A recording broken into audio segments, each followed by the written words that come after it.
Tonight's dinner is some Smart One pizzas that I have and some grape tomatoes and some grapes. The boys are having English muffin pizzas that they built themselves, so I figured I should have pizzas too. I could have done the English muffin pizzas, but I don't have any sauce and I like it with sauce. They don't like it with sauce, so it's not worth the 2 tablespoons of sauce. So, and I had these already in the freezer from one of my other meals. Tonight's dinner is a pre-made salad. It's a spinach Dijon salad. It's 280 calories.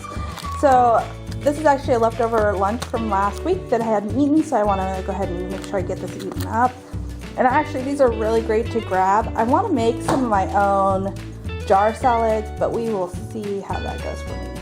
And the boys are going to have some egg foo yum, which is a recipe that I'm hoping to make and video at some point for you guys.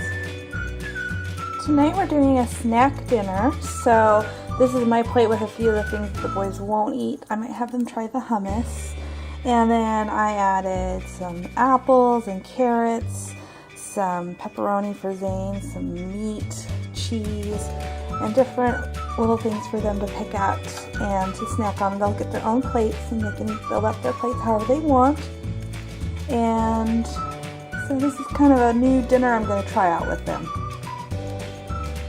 Lunch today is some tuna with cucumbers, a few grape tomatoes, and some toast with a little bit of butter and some coffee. It's a crazy day. I'm lucky that I even got to have lunch. I've been really forgetting to eat lunch this week and I really am trying to not do that. Dinner tonight is eggs in a basket with some sweet peppers chopped up, and the boys are having egg biscuits, so I decided I wanted more of a runny egg, so this is how I like my runny eggs.